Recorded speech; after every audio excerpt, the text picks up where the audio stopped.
Welcome and thanks for coming back. We're now going to cover the main events for the Azonto time, Bill.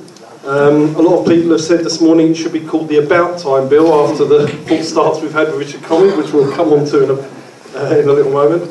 But we're delighted to be showcasing such a great card.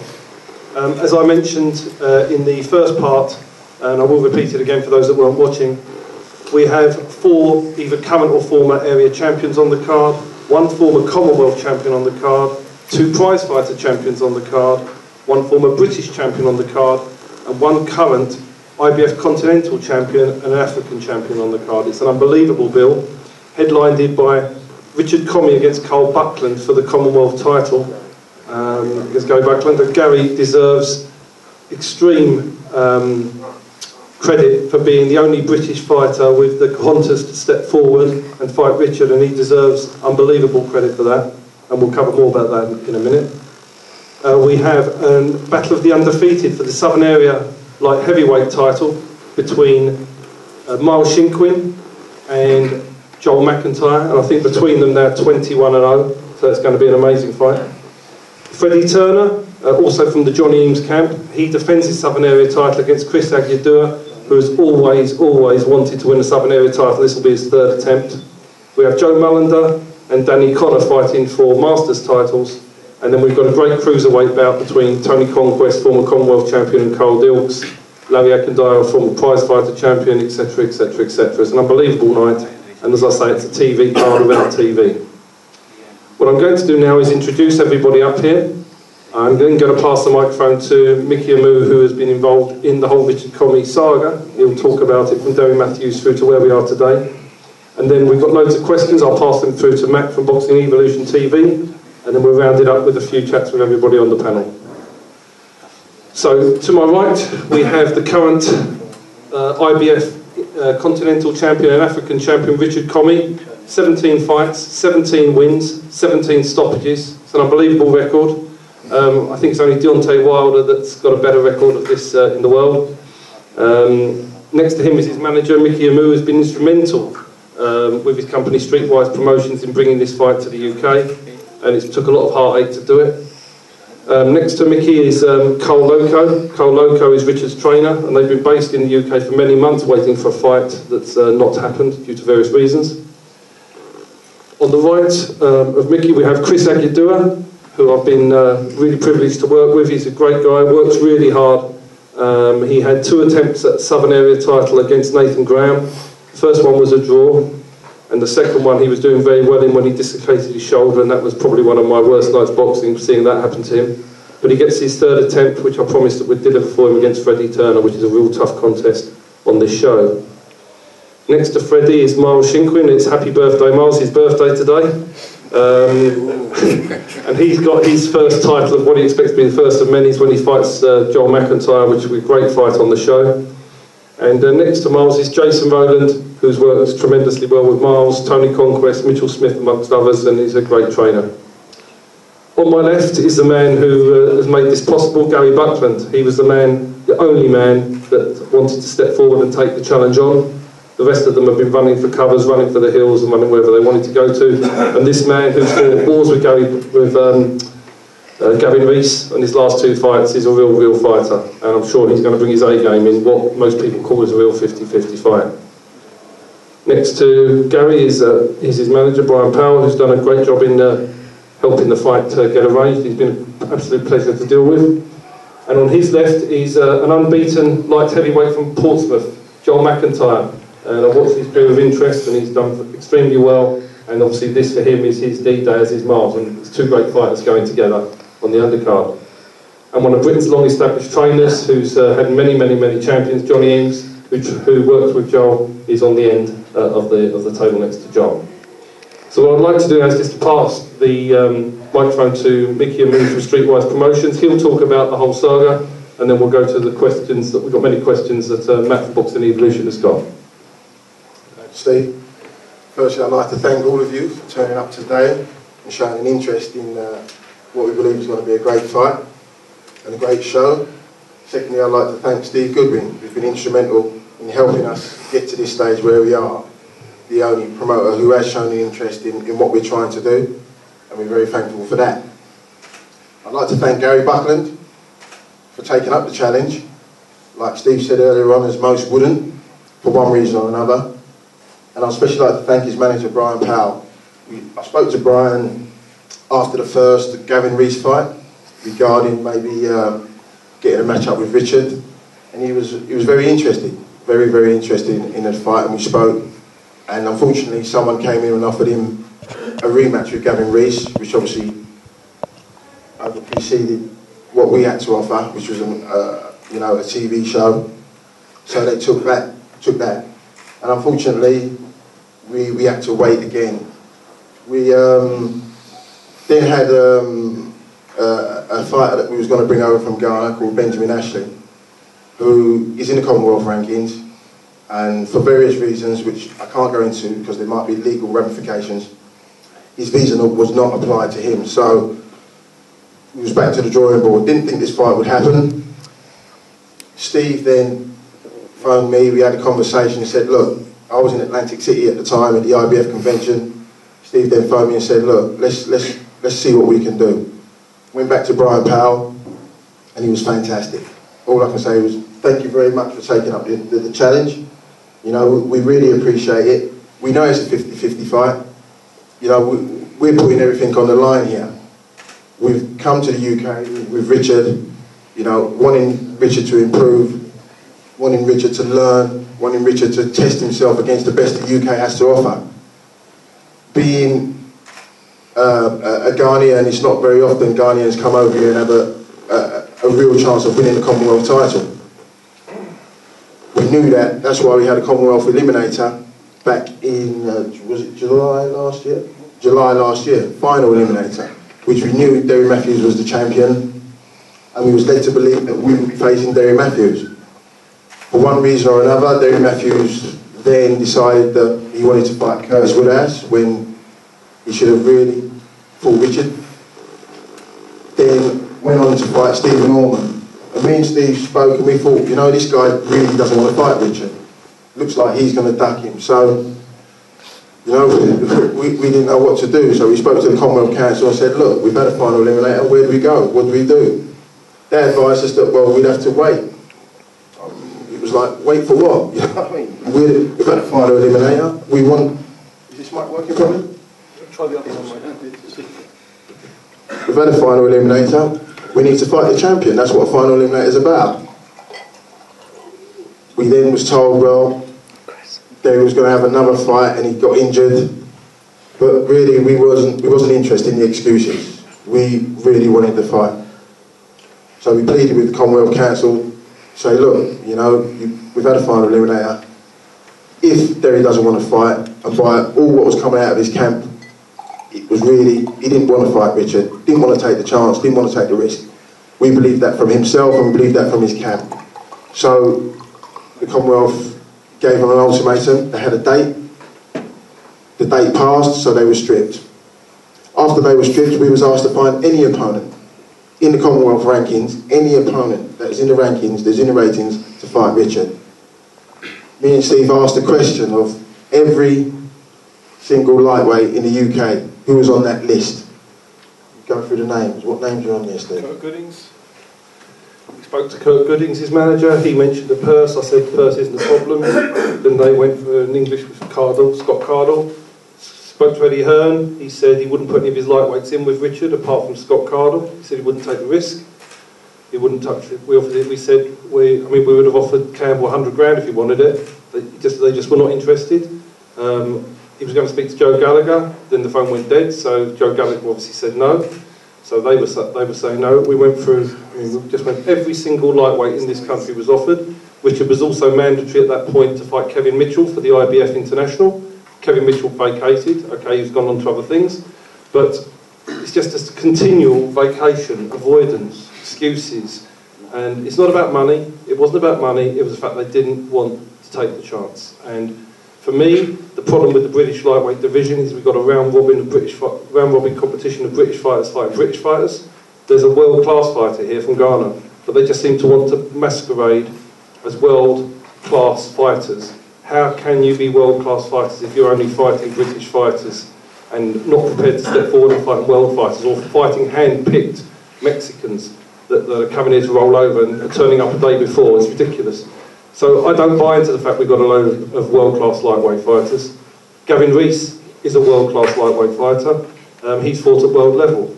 Gary Buckland is a world-class lightweight fighter because he's fought Gavin Rees and beaten him and now wants to fight a world-class lightweight fighter. The rest of them are just British-level fighters who are fighting each other, and the public are believing all this nonsense. He's here, he's ready, he'll fight any of them, any time.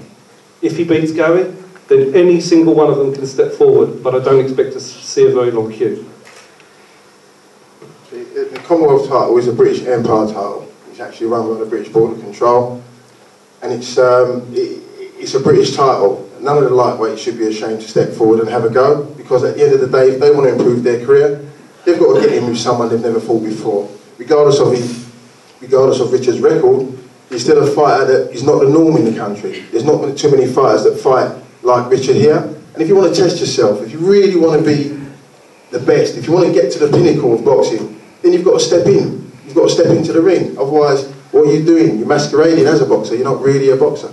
You know, so at the end of the day, Richard's here. I'm not saying Richard's world class yet, but he has got world class potential. That's what I believe in. That's why I've spent a lot of time, money and effort bringing Richard and Carl here for a period of time, not the first time. But it's the only way for him for me to know and for Richard to know how good he is.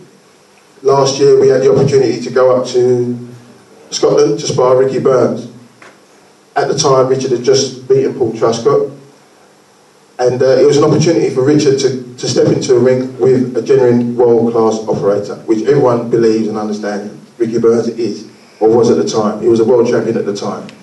We went there purely out of respect for them asking us, but also to see how Richard would fare with someone of that stature. And we came away knowing. We came away knowing. And on July the 12th, you'll all know. You'll all see for yourselves what hard work has been put in over the last 2 years with Richard and Carl. So with that note, like I say, we're looking to win the Commonwealth title. Again, we're thankful for Gary Buckland for putting up the challenge. We're confident of winning. I'm sure Gary is confident of winning. It's going to be a fantastic fight. Everyone get down there and support both boxers.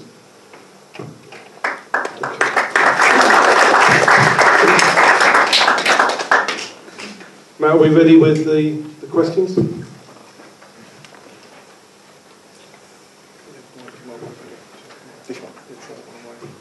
See how that goes, it works. Alright guys, we've got some emails and questions sent in from the viewers watching at home, so we've got a few questions. First of all, Kris Agyei-Dua from Alf Watson in Southampton. He said, I saw your last 2 Southern Area title fights on prime time. This is your 3rd attempt. Turner has beaten the guy who you did not beat. Why are you going to win? Well, I have to show that on July the 12th, but obviously the first week, if you see the first one, I got a draw, but to be perfectly honest, I think I lost the fight. I was honest enough about it. The second time, I was on the way to beating Nathan. He'd probably tell you otherwise, but I honestly thought that the fight had changed the tide after the second round. I think I had a bad start. 3rd round was coming back. 4th round, before my shoulder went, I felt the control of the fight turned around into my favour. So I think I would have beat him the second time round. Not say exactly why I'm going to beat him, but I'm going to beat him because I've trained hard and this is my dream. This is my world title fight. I'm going to beat him because I'm going to beat him. Simple as that. Is it a case of 3rd time lucky?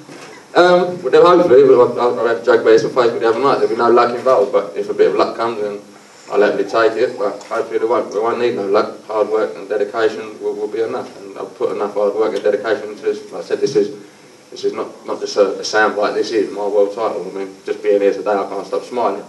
I'm doing press conferences. I didn't turn pro till I was 30 years old. To be here fighting on a bill with someone like Gary Buckland, first and foremost, I'm a boxing fan. To be boxing on a card with Gary Buckland on, to me, is a dream. I'm sitting up here beaming from here to here, so that's why I'm going to win, because this is my dream. Do you think you've got that extra determination from having not been successful in the past 2?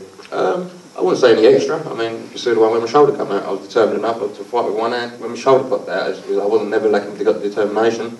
Just had a bit of bad luck that night, and hopefully, like I said, if I need a bit of luck this time, I'll get the luck, and if not, then I won't take the luck. I'll just win the fight. Simple as that. Okay, thank you. Does anyone else have any questions on that subject before we move on? Okay. Next, a question from Miles Shinkwin from Paul Walsh from Bushy.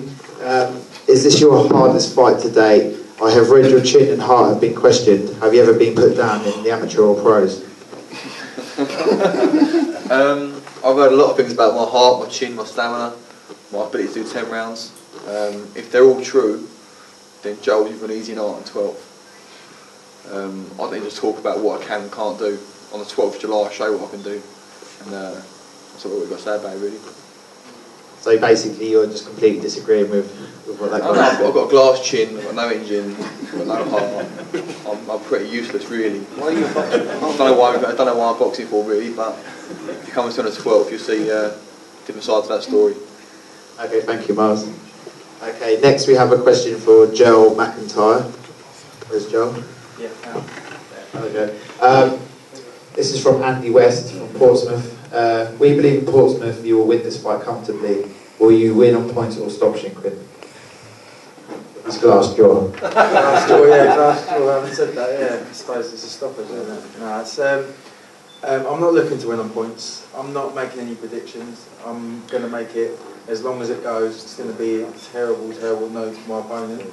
You know, I don't mean that in any disrespectful way, but I just mean it in, I'm very confident with everything that's going on in my training camp, everything that's going on behind the scenes that you don't see. Everything is spot on right now, and yeah, I'm very, very, very confident. We've both basically done our work. We've done our work. We've got our fights. We're both unbeaten. This is the exam. This is the test. You know. I guess we'll just see what happens. It's just I'm just going to go through the fight. I'm just going to go through. I'm going to do what I've got to do, and if it happens, it happens. You know, if it doesn't, it doesn't. Whichever way, it's a win. It's a win. Have you seen much of Miles in action before? No, I haven't. Again, I don't mean that in a disrespectful way. I haven't seen him. No, I haven't. My trainer, Harry Andrews, he's watched a few bits and pieces. So he basically he's going to come up with a game plan. We're going to execute the game plan, and it's going to work. So you predicted a stoppage for this fight? No, like I say, I don't make any predictions. I really don't. I don't like to disrespect anybody like that. I can't say I'm going to come in, I'm going to knock you over, I'm going to do this, I'm going to do that. But just a definite way to say yeah, well, that's all I think. I just think that's it. That's how my life's going to go. That's it. Any comment on that, Miles? See you on the 12th. Absolutely. The great thing about it is it's boxing, 2 unbeaten fighters. It's a serious fight. It's a real fight, you know. That's what excites me, and it's making me excited as I'm speaking now, because, you know, don't know disrespect to Johnny, win the game, you couldn't have the boxing game without him, but, you know, and not calling him a gentleman, I'm saying basically I've had 11 fights, and it's just time to step it up. I said to my manager, I said, look, I want proper fights now. I'm not going to be able to get my head in it for these people that just turn up for a paycheck. I want someone who's going to come and try and take me out as much as I'm going to try and take him out, and then the winner, you know, would be the better man to win on the night. So it's you know, hopefully it captures the imagination. Okay, well, Miles doesn't look too impressed with what you've been saying there. I try to stay respectful. I don't mean to be like that. And he's obviously going to have a different opinion to me, you know. But like I say, I just try to be respectful. The man obviously works very hard at what he does. He's not here now. If he didn't, you know, and I do the same. Okay. All right, well, thank you very much, Joel. Next, we have a question for Richard Commey from Kevin McKerney from Worcester. Are you disappointed or happy with the change of opponent from Ashley to Gary Buckland? Well, not really, because, you know, this is boxing. Anything can happen, you know. As long as I put someone to fight, because I really need this title. So as long as I put someone to fight me, I'm all right. So whoever you get put in front of you, that's it. I need this title. You know, I put my life behind this, and if I cannot win this title, then, you know, it doesn't matter if they bring or Kogan or Giant or whatever. I need this title, so I need to fight the person. Okay, thank you. Thank you very much. Any other questions before we move on from Richard? Okay, next question for Johnny Eames from Paul Brown in London. Who has the better chance of winning Freddie Turner or Joel McIntyre and no sitting on the fence? Difficult question for a manager to pick one fighter, but what I will say about these two boys, I'm not going to pick who I think will win or who won't win out of my two fighters, because I think they'll both win. But with these two fighters, I've had some great fighters, some great champions in the past, and all have applied themselves very well, but these two boys are just every bit as good as the Graham Ells, as the Kevin Lears, as the Kevin Mitchells. Of all the boys I've had in the past, these two boys are just equally as good. I won't be putting boys into title fights just for the sake of it. I'm not one of them managers who wants to say, yeah, my boy's fighting for a title. He ain't got a chance, but I'll put him in it anyway. All my boys who go into title fights have all got a good chance of winning. They shouldn't be in title fights if they're not 50-50 fights. You know, there shouldn't be no journeyman in a title fight. Each fight should be of equal abilities and experiences. Sometimes you've got more experiences, but I'm sure that every manager sitting in here with me would agree that you don't put your boy in the title fight just for the sake of it. Both of my boys will be winners on Saturday night. Okay, thank you very much. Next we have a question for Gary Buckland from Simon Porter from London. Are you annoyed you can't have a decider with Gavin Rees? No, not really. But the plan was to come down to Super February after this fight. Then we had a phone call saying that Richie Commey wanted to fight me for the Commonwealth. And as soon as he offered me and I know it was for the Commonwealth, I took it straight away. So is there any particular reason why you're not avoiding Richard like others might be? No, like Richard said, when the Commonwealth does a vote or any other title, you know, it don't matter who they are, I'll fight anybody. Okay, can't say further than that. Thank you. Oh, we've got another question for you here, Gary. From Trevor Padden from Grays. What has made you take this fight with someone who has stopped everyone he has fought and has home advantage over you with massive support from Ghanaians in London? I suppose you have just kind of answered that, but if you want to add anything. Yeah, well, like I said, that brings a bigger challenge to the table, like, you know, he's 17-0, 17 stoppages. You know, it's a chance for me to take that all away from him and take the fitness record. Any response to that, Richard?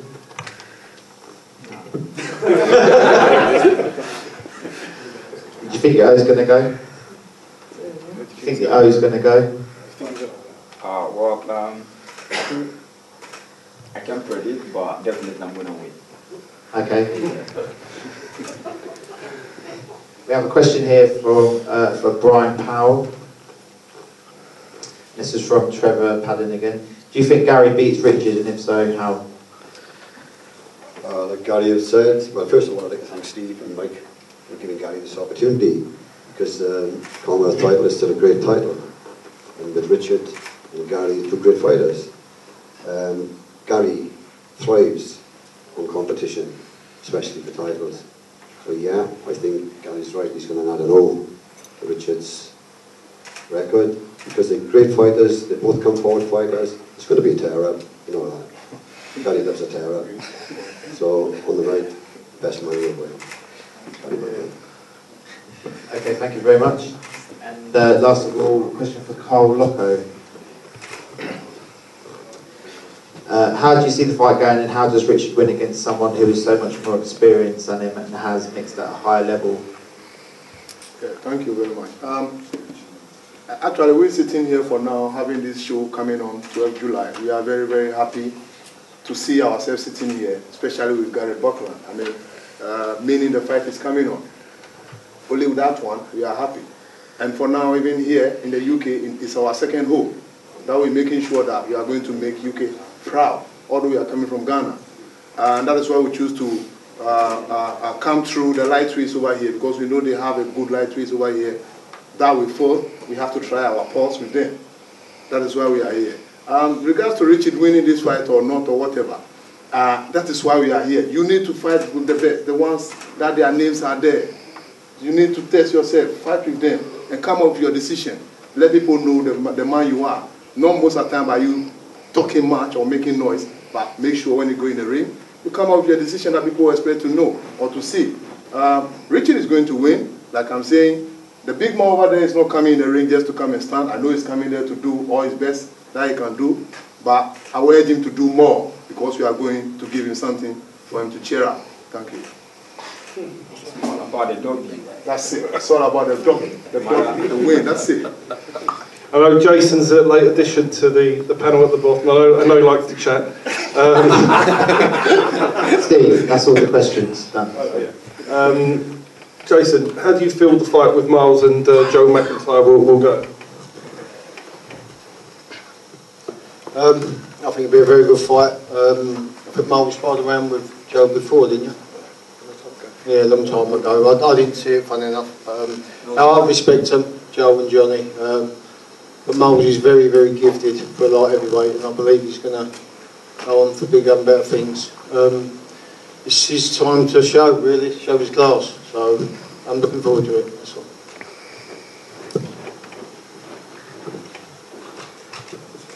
Okay, just before we go, to let everybody know that the show is going to be starting at 4 o'clock, not 5 o'clock. We've got 18 fights on. We've got 4 10-rounders, a 12-rounder, 9 4-rounders and about 5 6-rounders. So we're going to be going wherever. There may be some dropouts, of course, but we'd expect there to be at least 15 fights. So we are going to be starting at 4 o'clock. There's going to be a long, long night. But as I say, the ringside tickets are pretty much now sold out. I think apart from the boxes, there's about 20 normals left. So we're pretty much going to be sold out in the next week. So it's great that the boxers are going to be fighting in front of a full house. And it's just great for British boxing, and I'm proud to be staging such a great fight, a great show, and great top of the bill at York Hall. And I think it's great for all these fighters to have the exposure they're going to get on the undercard of such a great fight. Just like to finish by thanking Gary and Brian once again, and Micky, Carl and Richard for staying over here and persevering whilst it's been very difficult to get the British fighters to fight. I mean, when you are British, you do feel a little bit, and I'm involved in boxing, you do feel a little bit, I suppose ashamed is the word, that you've got a Ghanaian boxer here and none of the British fighters want to fight him. It's a bit galling, really. It's a bit annoying when you see them fighting each other on telly. I'd like to thank Kris Agyei-Dua, and I hope sincerely that his dream comes true on the 12th of July. Miles Shinkwin and Joel McIntyre, I appreciate them coming with Johnny and Jason, and I think that's going to be an epic fight.